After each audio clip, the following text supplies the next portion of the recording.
छात्रों के अधिकार के लिए जेल कैंप पार्टी ने 180 किलोमीटर की पदयात्रा निकाली थी। वह रांची पहुंची और रांची में भारी संख्या में पुलिस वाले देखे गए उन्हें रोकने के लिए। इसी बीच आधी रात में टाइगर जयराम महतो सभा स्थल पर पहुंच जाते हैं और उसके बाद आधी रात में माइक उठाकर टाइगर जयराम महतो जब दहाड़ने लगते हैं तो ऐसा लगता है जैसे कि जंगल का राजा शेर आ गया हो। नमस्कार, मैं प्रिंस कुमार सिंह और आप देख रहे हैं पॉजिटिव टॉक्स। अगर अभी तक आपने चैनल को सब्सक्राइब नहीं किया है तो खबरों से अपडेट रहने के लिए कृपया चैनल को सब्सक्राइब कर लीजिए और जो लोग ऑलरेडी कर चुके हैं तमाम लोगों को उससे हृदय धन्यवाद। अब वापस आते हैं अपनी खबर पर और जरा आप वीडियो देखिए। महोदय, इस सवाल के उत्तर से आपको भागना नहीं है, इस सवाल का आपको उत्तर देना है, नहीं तो याद रखिएगा राजनीति किसी की कटौती नहीं होती है। आज आपका है तो कल इस राज्य की जनता ये डिसाइड करेगी इस राज्य की दिशा किनके हाथों में देना है, इस राज्य की राजनीति को किनके हाथों में देना है।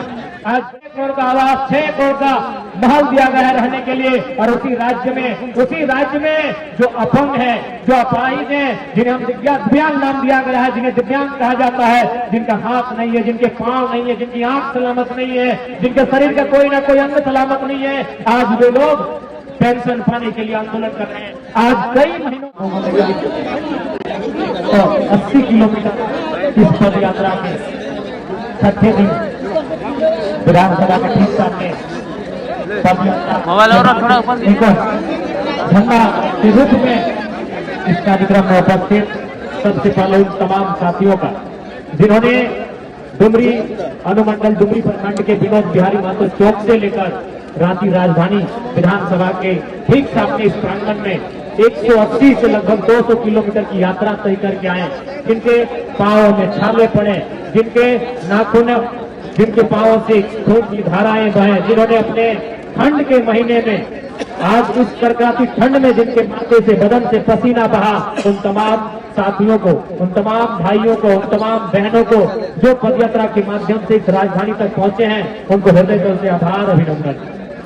निसंदेह आपने बहुत ही कष्टकारी यात्रा का अनुभव किया और मैं उम्मीद करता हूं कि आपने पिछले 6 दिनों से जिस पद यात्रा के माध्यम से राजधानी तक चलने का काम किया है, आपकी वो पीड़ा, उन छात्रों की पीड़ा जो आपके ही घर के छात्र हैं, उन किसानों की पीड़ा जो आपके अभिभावक स्वरूप हैं, तो उस राज्य के निवासी जो स्थानीय नीति की मांग को लेकर 25 सालों से इंतजार में है, जो आपके लोग हैं, उनकी पीड़ा से शायद आपकी पीड़ा थोड़ी कम होगी।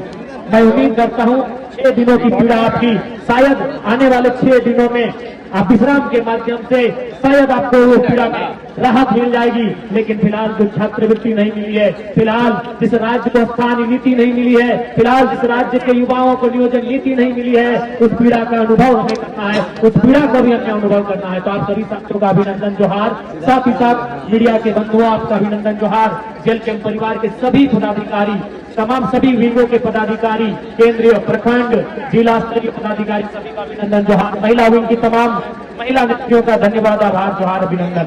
जैसा कि आप सभी जान रहे हैं, आज हम सभी एक लंबी यात्रा के बाद राजधानी पहुंचे हैं। आज 180 किलोमीटर की दूरी तय करके हम सभी राजधानी पहुंचे हैं और आज इसलिए हम यहाँ आए हैं कि इस राज्य के जिन्हें हम भविष्य करते हैं, इस राज्य के भविष्य जो आज वर्तमान में स्कूलों में, कॉलेजों में शिक्षा ग्रहण कर रहे हैं, जो अध्ययन कर रहे हैं, जो पढ़ाई लिखाई पूरी करने के बाद इस राज्य को संवारने का काम करेंगे, इस राज्य को संभालने का काम करेंगे, इस राज्य की उन्नति में आगे ले जाने का काम करेंगे, उन नौजवानों की, उन बहनों की, उन भाइयों की जो स्कॉलरशिप नहीं मिली है, हम उनकी आवाज बनकर 180 किलोमीटर की यात्रा करके यहाँ तक आए हैं। हम इसलिए यहाँ तक आए हैं कि जब से झारखंड राज्य बना है, भगवान बिरसा आबा, धरती मुंडा, बिरसा मुंडा की जयंती, हमारे भगवान धरती आबा बिरसा मुंडा की जयंती सन 2015 नवंबर को जिस राज्य का गठन किया गया, उस दिन की तारीख से इस राज्य के लोगों का, इस राज्य के निवासियों का लगातार ये मांग रहा है कि इस राज्य में स्थानीय नीति बनाई जाए, इस राज्य में स्थानीय नीति बनाई जाए, यह परिभाषित किया जाए कि झारखंड राज्य किनका है, यह परिभाषित किया जाए इस राज्य के मूल निवासी कौन है, यह परिभाषित किया जाए कि झारखंड की कौन है। 1932 के संविधान के आधार पर स्थानीय नीति की मांग को लेकर हम सभी यहाँ पर पैदल चल कर आए हैं। तो कहीं न कहीं आज इस राज्य की सरकार को यह सीधा संदेश होगा राज्य की सरकार को हमारा सीधा संदेश होगा कि आप समय रहते नीतियों का निर्धारण करें, आप समय रहते छात्रवृत्ति का भुगतान करें। आज सोचना चाहिए, माननीय मुख्यमंत्री को सोचना चाहिए कि राज्य की जनता ने कितनी उम्मीदों के साथ आपको सरकार में लाने का काम किया।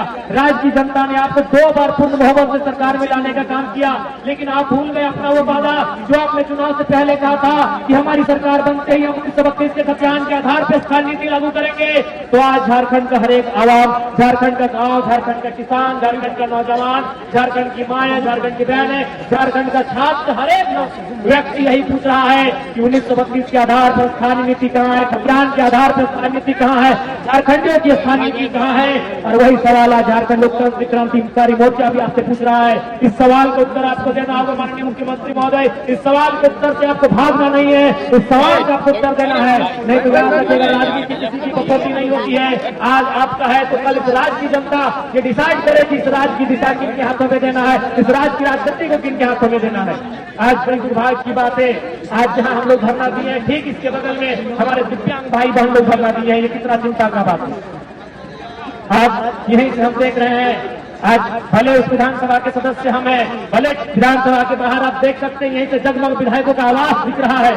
आज कहीं न कहीं हमारा देश और हमारा राज्य भी विरोधाभास का राज्य बनता जा रहा है। आज हमारा झारखंड विरोधाभास का राज्य बनता जा रहा है। एक और जहां हमारे माननीय विधायकों को 4 करोड़ 32 लाख का आवास दिया गया है रहने के लिए, आलीशान महल, आलीशान बंगले दिए गए हैं रहने के लिए, मंत्रियों को 6 करोड़ का आवास, 6 करोड़ का महल दिया गया रहने के लिए। और उसी राज्य में जो अपंग है, जो अपाहिज है, जिन्हें हम दिव्यांग नाम दिया गया है, जिन्हें दिव्यांग कहा जाता है, जिनका हाथ नहीं है, जिनके पांव नहीं है, जिनकी आंख सलामत नहीं है, जिनके शरीर का कोई ना कोई अंग सलामत नहीं है, आज वे लोग पेंशन पाने के लिए आंदोलन कर रहे हैं। आज कई महीनों से उनका पेंशन बंद पड़ा है। तो सोच सकते हैं आज झारखंड की दिशा को किस ओर आप लेके जा रहे हैं। इसलिए आज इस कार्यक्रम के माध्यम से राज्य की सरकार को सीधा चेतावनी होगा, राज्य की सरकार को सीधा संदेश होगा कि आप अगर हमारी जो मांगे हैं, जिन मांगों को लेकर हमारे संगठन के पूरे टीम के साथी डुमरी से रांची चलकर आए, अगर उन मांगों की पूर्ति नहीं की जाती है तो यह पद यात्रा है। पद यात्रा के बाद हम लोग एक नई यात्रा, एक नए कार्यक्रम की रूपरेखा तैयार करेंगे और झारखंड सरकार को ईंट से ईंट बजाने का काम करेंगे। इस बात को भी सरकार याद रखिए, इस बात को भी सरकार को याद रखना होगा कि आज, और यह तो आपको अनुभव करना होगा। आप कहते हैं आप और पूरा राज्य जानता है कि आप आंदोलनकारी के सुपुत्र हैं, लेकिन कैसा आपका परवरिश हुआ है, आप कैसा आंदोलनकारियों का सम्मान करते हैं कि आज आंदोलनकारी के राज्य में आंदोलनकारियों की स्थिति कहां है। आज आपने 10,000 सहायक आचार्य की नियुक्ति दी, मैं पुनः उसके लिए आपको बधाई दूंगा। मैं पुनः आपके साथ 10,000 सहायक आचार्य को बधाई दूंगा। लेकिन सवाल ये होगा मुख्यमंत्री महोदय, आपने ये तो झारखंड की जनता को बता दिया कि आपने नौकरियां दी, लेकिन क्या आप बताएंगे कि ठेकेदारी किनको दे रहे हैं? जो 50 करोड़ का, 100 करोड़ का, 200 करोड़ का, 500 करोड़ का, 1000 करोड़ का टेंडर जो निकल रहा है, वो टेंडर आप किसको दे रहे हैं? ये भी राज्य की जनता को बताना। एक उपायुक्त के बगल में, उपायुक्त के पीछे, डीसी के पीछे, डीसी के आगे, डीसी के दाएं, डीसी के बाएं जो व्यक्ति खड़ा होता है, जो काम करता है, वो आउटसोर्सिंग के माध्यम से आता है। ये भी आपको बताना होगा कि झारखंड की कितनी आउटसोर्सिंग एजेंसियां झारखंड की सक्षम है। उन आउटसोर्सिंग एजेंसियों के माध्यम से चयन होने वाले कितने नौजवान, कितनी बहनें, कितने भाई झारखंडी हैं, ये भी आपको बताना होगा। केवल नौकरियों में आप झारखंड को केवल ये मत दिखाए कि नौकरियों में, नौकरी के अलावा भी जो आउटसोर्सिंग एजेंसियां हैं, जो ठेकेदारी प्रथा है, वहां झारखंड के लोग कितने हैं, यह भी आपको बताना होगा। इस बात को आप नहीं भूल सकते हैं।